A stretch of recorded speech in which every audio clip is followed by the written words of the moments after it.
Samahan nyo kaming mag-bike date sa Philinvest Alabang. Ituro namin yung daanan from Carmona to Alabang via National Road. Ipakita namin yung mga stressful part sa pagbike at syempre, yung masasayang ganap. Tignan natin yung Philinvest Central Park bike route sa Palms at sa loob ng Festival Mall. Tara, Let's go!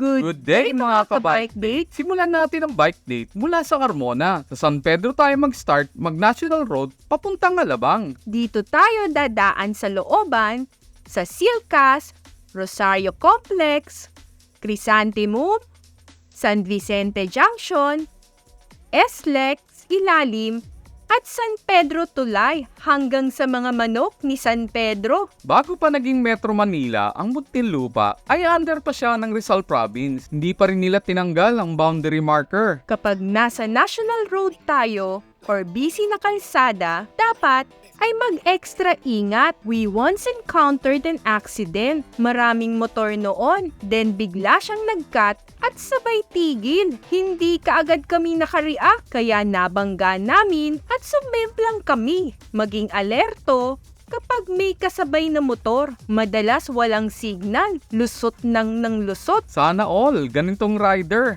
Nagsisignal. Isa pang problema, yung mga jeep hindi tumatabi kapag nagbababa at nagsasakay ng pasahero. Nasa Alabang Viaduct na tayo. Exciting itong ride na ito papuntang Philinvest Alabang. Make it not like this. Make it drop. Hindi pa rin naayos ang Star Mall after masunog. Naku, nandito na tayo. Challenging talaga. Lingon sa kaliwa at sa kanan. Ang laki ng kalsada. Kung saan-saan nanggagaling ang mga sasakyan. Ang tutulin pa. Karera ba ito? Dad, saan ka na? Kanya-kanya muna tayo ng lusutan. Wala na pala yung Mercury at Tropical Hot dito. Medyo dangerous talaga sa busy road. Makikipag-compete ka sa motor, jeep, at minsan bus pa.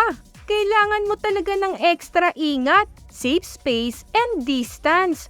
Yung visibility mo at road courtesy. Kung matatakot ka, hindi ka makakarating sa mga lugar na gusto mong puntahan at dadaan ka talaga sa tinutukoy naming mga kalsada.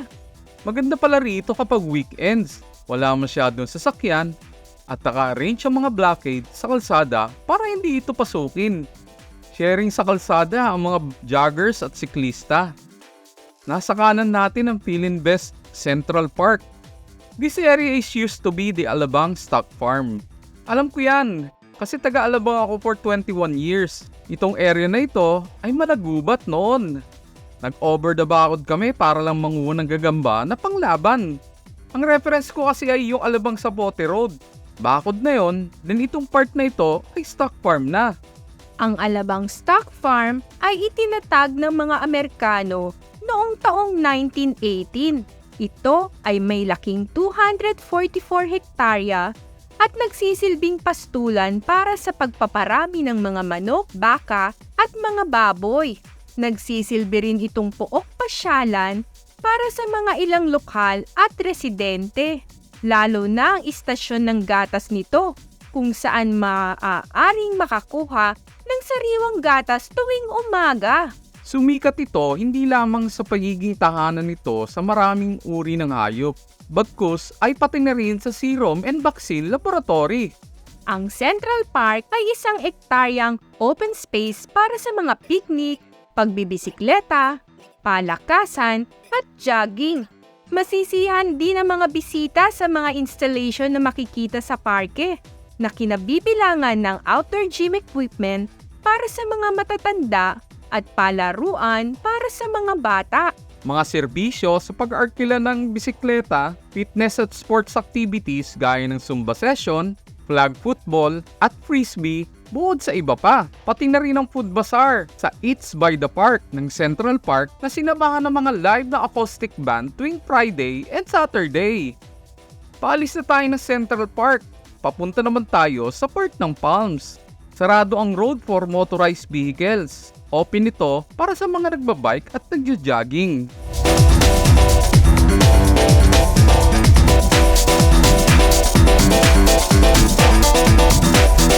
May mga bikers na galing sa kaliwa. Sila yung mga naka-mountain bike na galing sa trail. Yung adobe sa kanan at ang daan pababa ay part ng Philinbest Bike Trail. Ang Philinbest Trails ay 5-kilometer trail sa mga kasalukuyang bakanting lote sa loob ng Philinbest Alabang.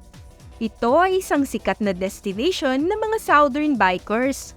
Sa kasalukuyan ay mayroong 4 na section na matatagpuan sa pagkakahiwalay ng mga bloke, kaya kakailanganin mong tumawid sa mga kalye upang pumunta sa pagitan ng mga trail. Nasa Palms Point na tayo. Yan ay ang prime real estate na subdivision. Nasa kaliwa naman ay ang The Palms Country Club.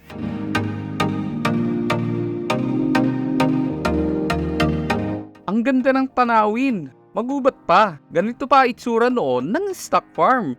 Taong 1990, ang stock farm ay nabili ng Philinbest Development Corporation.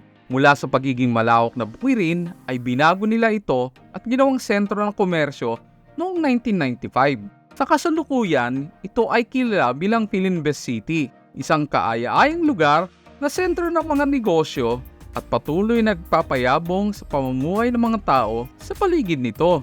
Ayan po ang FEU Alabang.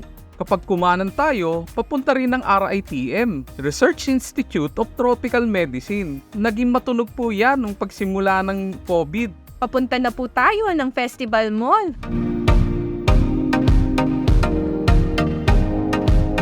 Sa bandang unahan pa, ay makikita natin ang BIFAD.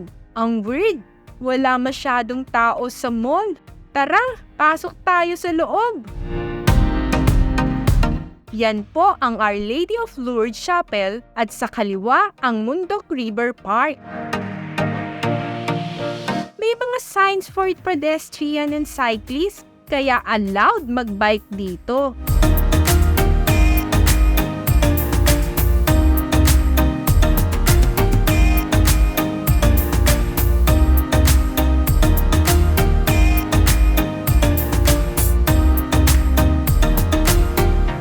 Pabalik naman tayo.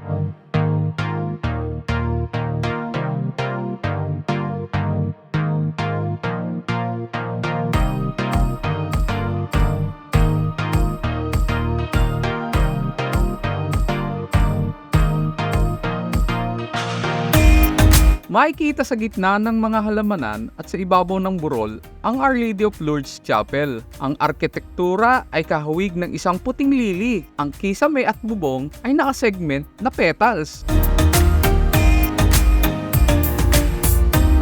Balik ulit tayo sa side ng landmark.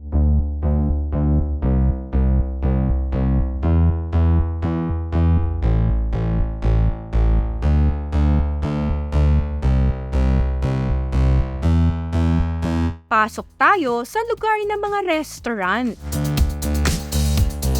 Labas tayo dito sa part na ito. Itong facade ng building sa kanan ay ang dating Biological Production Service. Buti na lang at na-repurpose kasama ang Triumph of Science over Death statue. Medyo maiksi lang din ang ikot sa Philinbest City, na safe naman sa bikers.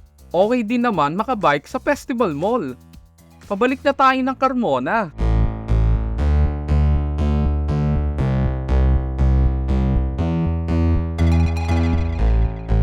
Mag-face mask tayo dahil mausok at pati na rin sa init. Wala na pala yung Tingbon. Busy talaga papuntang Soldiers Hills. Good day, Mayor! Diyan papasok ng Bilibid. Daan yan papuntang SLEX at MCX. Lahat na ata ng bayan may SM. Ang manok ni San Pedro. Diyan tayo galing kanina. Pabalik ulit tayo ng National Road. Masarap tinapay dyan sa Universal Bakery.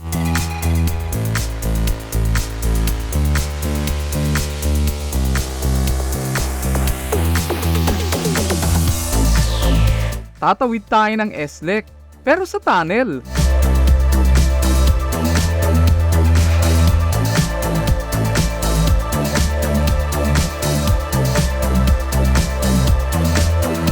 Southwoods Carmona na po tayo.